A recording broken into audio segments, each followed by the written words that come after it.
Good morning everyone, कैसे हैं आप सभी। मैं राज आर्य, स्वागत है आपका आपके अपने परिवार मिशन सरकारी मोहर में।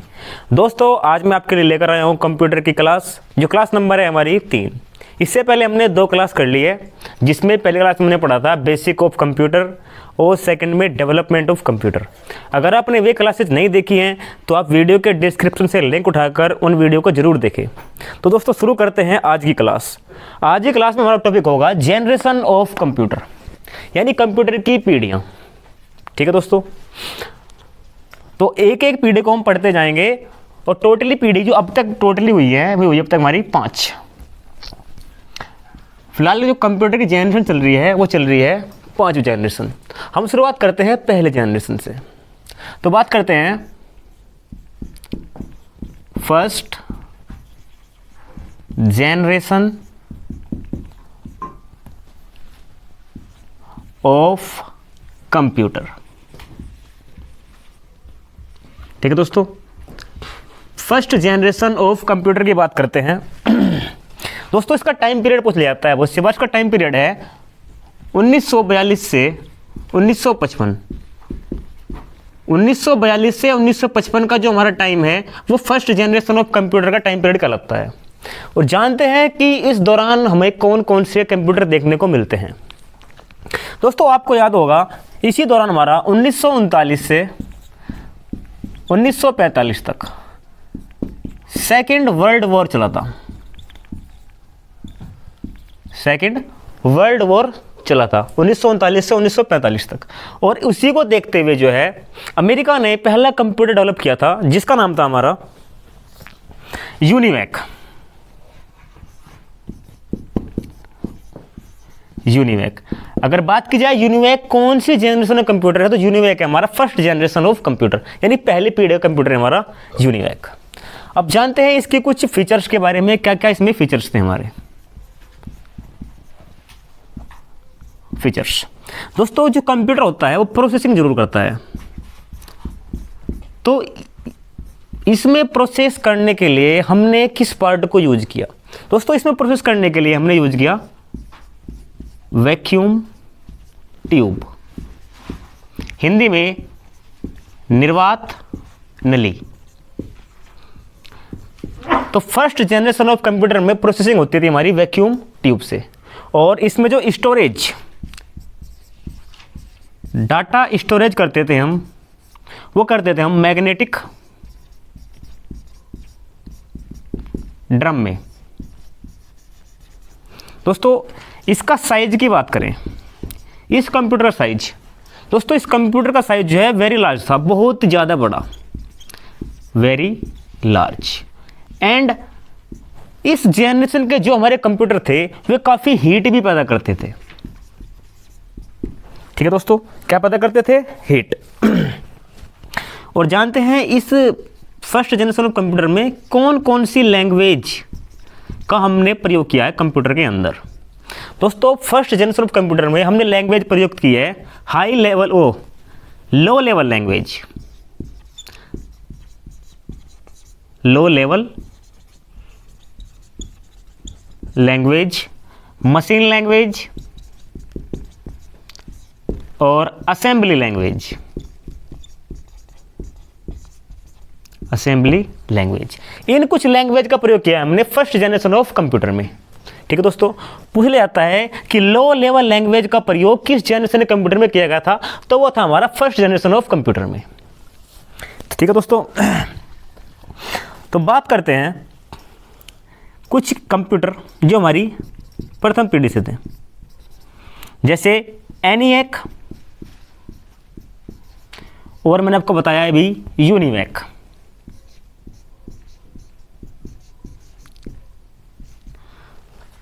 मार्क 1 या मार्क फर्स्ट बोल देते हैं। दोस्तों, इसकी स्थापना हुई थी, यानी बनाया गया था ये 1944 में। कौन सा? Mark first. और एक कंप्यूटर और था एडजेक। ठीक है दोस्तों, ये कुछ इंपॉर्टेंट टाइप हैं जो फर्स्ट जनरेशन ऑफ कंप्यूटर में हमारे आते हैं। एनिएक, यूनिवैक, मार्क फर्स्ट और एडजेक। आपको पूछ लेगा कि मार्क फर्स्ट किस जनरेशन ऑफ कंप्यूटर है, तो वह है हमारा फर्स्ट जनरेशन ऑफ कंप्यूटर का। तो दोस्तों फर्स्ट जनरेशन ऑफ कंप्यूटर से इतने ही क्वेश्चन बनते हैं कि स्टोरेज कहाँ होता है, प्रोसेस क्या होती है, साइज क्या होता है उनका, उनमें लैंग्वेज हमने कौन सी प्रयोग की है। ठीक है दोस्तों, अब आगे बढ़ते हैं सेकेंड जनरेशन ऑफ कंप्यूटर के बारे में।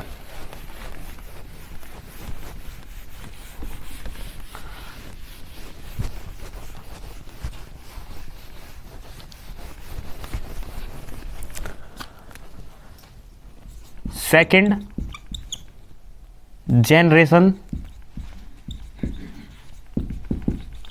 Of computer,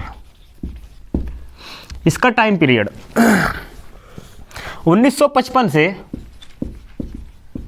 1964।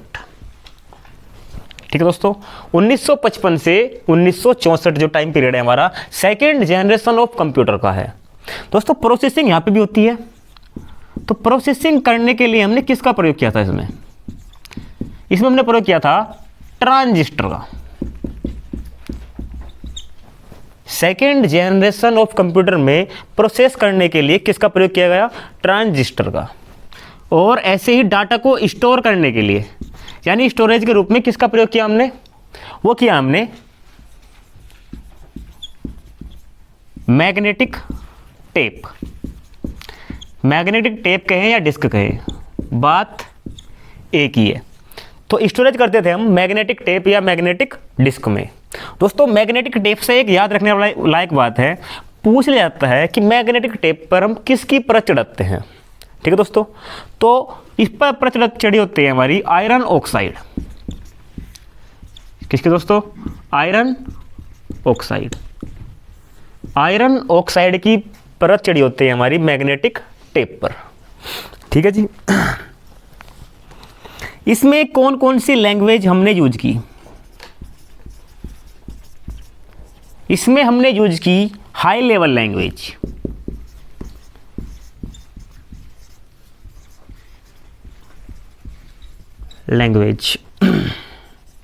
कोबोल और फोर्ट्रान। पूछ लिया जाता है कि कोबोल का यूज किस जनरेशन में हुआ था, तो वो होता हमारा सेकंड जनरेशन ऑफ कंप्यूटर में। बहुत सी बार कोबोल की फुल फॉर्म भी पूछ ली जाती है, तो ध्यान रखेंगे कोबोल की फुल फॉर्म क्या है? Common business oriented language. ठीक है दोस्तों, कोबोल की फुल फॉर्म है कॉमन बिजनेस ओरिएंटेड लैंग्वेज। ऐसी हमारी फोर्ट्रान की भी फुल फॉर्म है। वैसे हैं हमारी ये दोनों language he. Formula translation,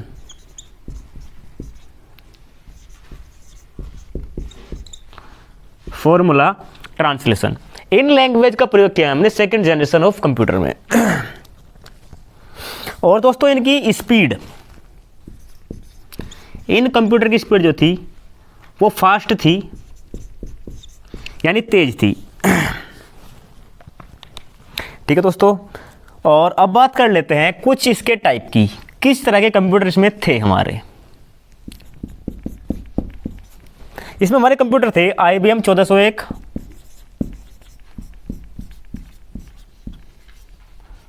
IBM 1401, Honeywell 200,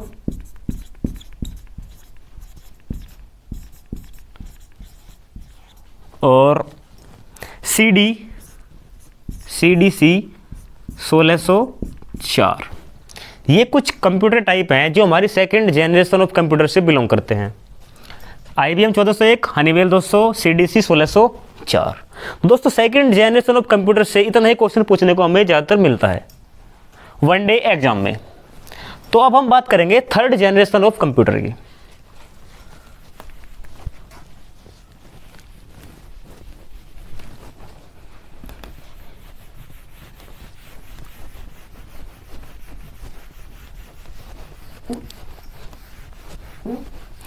third generation of computer.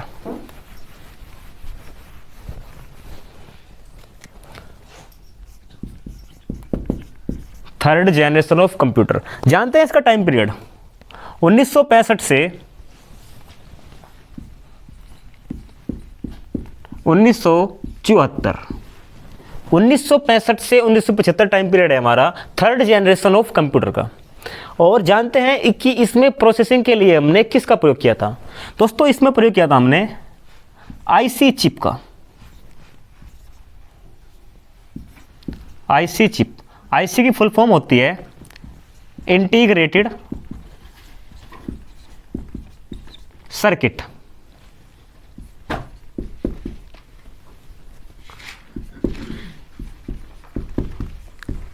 Integrated circuit, ठीक है दोस्तों।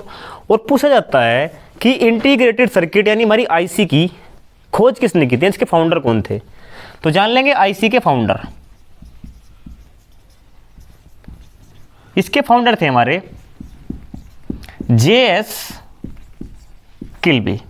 कौन दोस्तों? जेएस किल्बी फाउंडर थे हमारे आईसी चिप के। और पूछ लिया जाता है कि आईसी चिप पे किस धातु की परत चढ़ी होती है? दोस्तों इस पर परत चढ़ होती है हमारी सिलिकॉन की। सिलिकॉन की परत चढ़ी होती है हमारी आईसी चिप पे। और इसमें स्टोरेज के लिए हमने किसका प्रयोग किया? दोस्तों स्टोरेज के लिए हमने इसमें मैग्नेटिक टेप का ही प्रयोग किया। मैग्नेटिक टेप या डिस्क का प्रयोग हुआ। लेकिन और बेटर करने के लिए इसके स्टोरेज को तो थर्ड जनरेशन ऑफ कंप्यूटर में जो है रैम का प्रयोग किया गया। रैम का प्रयोग किया गया किस जनरेशन में? थर्ड जनरेशन ऑफ कंप्यूटर में। तो पहले स्टोरेज तो होता था लेकिन उस दौरान रैम नहीं थी, तो रैम का यूज हुआ हमारा थर्ड जनरेशन में डाटा को स्टोर करने के लिए। जानते हैं कि लैंग्वेज कौन कौन सी थी जो हमने थर्ड जनरेशन ऑफ कंप्यूटर में यूज की? दोस्तों इस दौरान भी हमारी जो हाई लेवल लैंग्वेज थी, हाई लेवल लैंग्वेज वे हमारी जो है अपनी चरम सीमा पे थी। यानी मैक्सिमम जो लैंग्वेज यूज हुई इसमें हाई लेवल लैंग्वेज हुई। और इसके अलावा एक लैंग्वेज और थी हमारी बेसिक। इन दो लैंग्वेज पर काम किया गया थर्ड जनरेशन ऑफ कंप्यूटर में हमारा। और इसी दौरान एक कंप्यूटर पर एक से अधिक यूजर, एक कंप्यूटर पर एक से अधिक यूजर काम कर सकते थे, ठीक है दोस्तों। और इसी दौरान इसी थर्ड जनरेशन में ही कंप्यूटर के जो हमारे हार्डवेयर और सॉफ्टवेयर अलग अलग प्राप्त होने लगे। यानी हम अपनी इच्छा से कौन सा हार्डवेयर हमें रखना है और कौन सा सॉफ्टवेयर हमें चूज करना है। यानी दोनों को हम सिलेक्शन कर सकते थे, कौन सा हार्डवेयर हमें चाहिए या कौन सा सॉफ्टवेयर हमें चाहिए। ये हमें कब मिला? थर्ड जनरेशन ऑफ कंप्यूटर में। यानी हम अपनी इच्छा अनुसार या अपने यूज के हिसाब से सिलेक्ट कर सकते थे। किस जनरेशन में? थर्ड जनरेशन ऑफ कंप्यूटर में। तो दोस्तों जानते हैं कि ऐसे कौन कौन से कंप्यूटर थे जो हमारे थर्ड जनरेशन ऑफ कंप्यूटर में आते हैं। IBM 360, NCR 395, बुर्रा B6500। ये कुछ खास कंप्यूटर हैं जो थर्ड जनरेशन से बिलोंग करते हैं हमारे। IBM 360, NCR 395 और बुर्रा B6500, ठीक है दोस्तों। तो थर्ड जनरेशन जो इंपॉर्टेंट क्वेश्चन बनते हैं वो हमारे यहीं से बनते हैं, ठीक है दोस्तों। अब मूव करते हैं हम अपनी अगली जनरेशन पर जो कि है हमारी fourth generation of computer.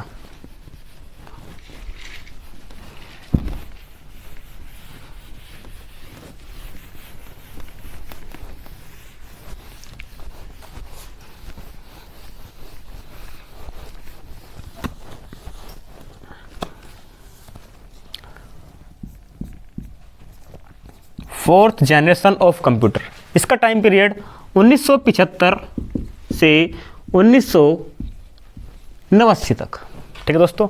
Fourth generation of computer time period है हमारा 1975 टू 1989 के बीच में। और इस दौरान जो हमारी प्रोसेसिंग होती थी कंप्यूटर में वो किसके द्वारा होती थी?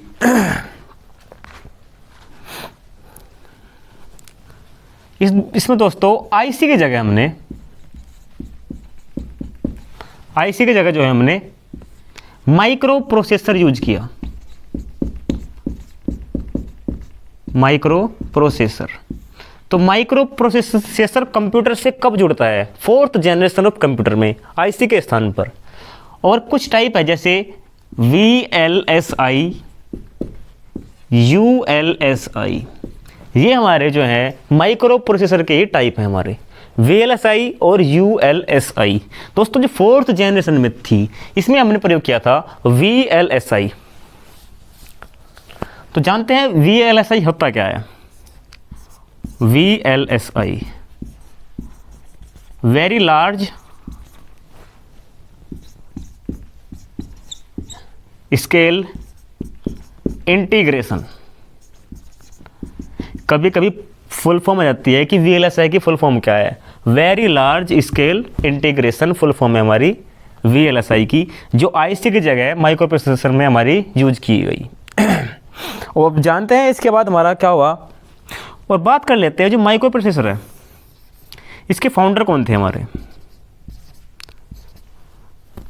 माइक्रो प्रोसेसर के फाउंडर ये थे हमारे हैरी पाइले व विक्टर पुर। ये दो वैज्ञानिक थे हमारे, हैरी पाइले व विक्टर पुर। इन दोनों ने जो है इन दोनों के कॉम्बिनेशन से जो है हमें माइक्रो प्रोसेसर प्राप्त हुआ था। ठीक है दोस्तों, VLSI का यूज किया हमने 4th जनरेशन ऑफ कंप्यूटर में।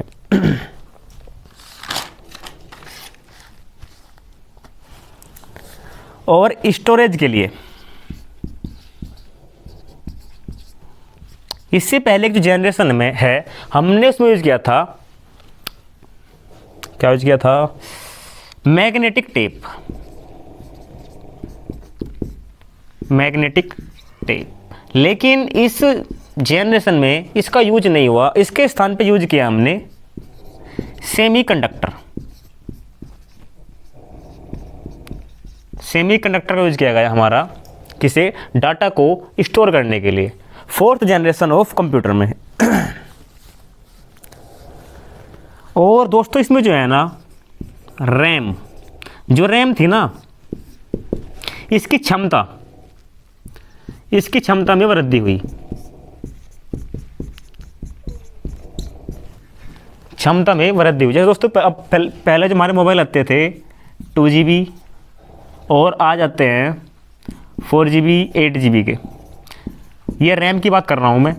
तो यहाँ पे इनका विकास हुआ है और ऐसे ही कुछ यहाँ पे हुआ था, जो रैम थी वो कुछ कम में थी लेकिन उसे डेवलप किया गया किस पीढ़ी में? 4th जनरेशन ऑफ कंप्यूटर में हमारा।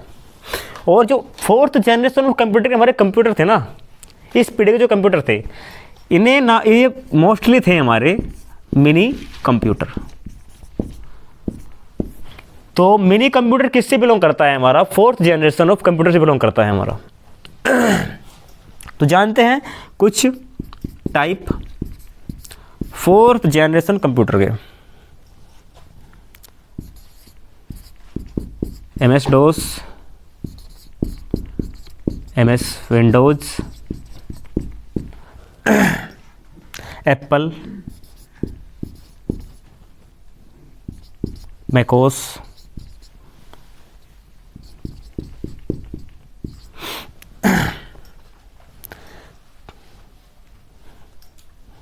सो दोस्तों ये एग्जाम्पल नहीं है, ये हमारा प्रोसेसर है।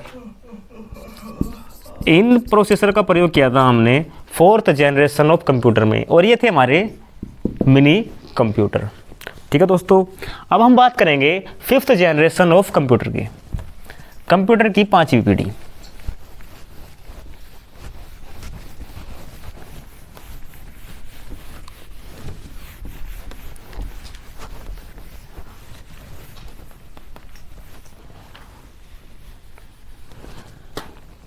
फिफ्थ जनरेशन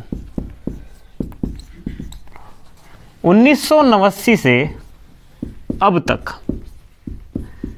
5th जनरेशन का टाइम पीरियड जो अभी कंप्लीट नहीं हुआ है, अभी चल रहा है।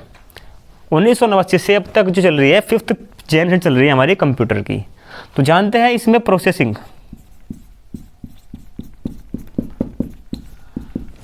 किसके जरिए करते हैं हम। मैंने बताया था पीछे भी कि VLSI और ULSI ये हमारे माइक्रो प्रोसेसर थे। जो VLSI था ये था हमारा 4th जनरेशन में प्रोसेसिंग के लिए यूज, लेकिन जो ULSI है इसका यूज हुआ है अब तक हमारा 5th जनरेशन में। तो यानी यहाँ पे क्या नाम की किसका यूज करते हैं हम, ULSI का। ये भी हमारा एक प्रोसेसर ही है। तो इसकी फुल फॉर्म देख लेंगे, ultra large scale integration. Ultra large scale integration full form है हमारी ULSI, जो कि एक माइक्रो प्रोसेसर है जिसका यूज किया हमने 5th जनरेशन ऑफ कंप्यूटर में। और दोस्तों इसमें स्टोरेज के लिए हमने जो है कॉम्पैक्ट डिस्क, जिसे शॉर्ट में बोलते हैं हम CD, का प्रयोग किया है स्टोरेज के लिए। यानी हमारा रैम भी था और हमने CD का भी प्रयोग किया है कंप्यूटर वगैरह में।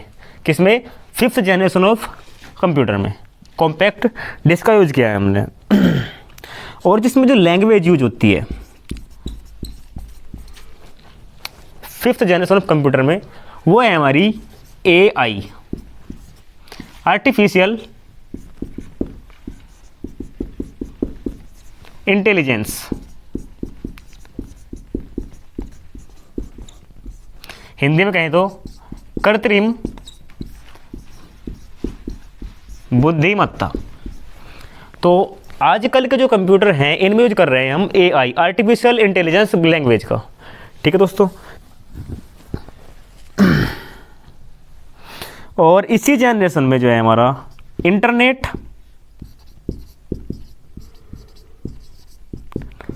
ईमेल और WWW जो हमारा वेबसाइट से पता लगता है ना, वो है ये। इनकी खोज की गई। क्वेश्चन बनता है कि इंटरनेट की खोज जो है किस जनरेशन में की गई, तो वो की गई हमारी 5th जनरेशन में, ईमेल की भी और WWW की भी। ठीक है दोस्तों। बात करते हैं इसके जो कंप्यूटर हैं वो काफ़ी हमारे छोटे हो सकते हैं। ठीक है दोस्तों। तो जानते हैं जैसे IBM नोटबुक, ये एक ऐसा कंप्यूटर है बहुत ही छोटा जिसे हम अपने साथ कहीं भी ले जा सकते हैं। IBM notebook.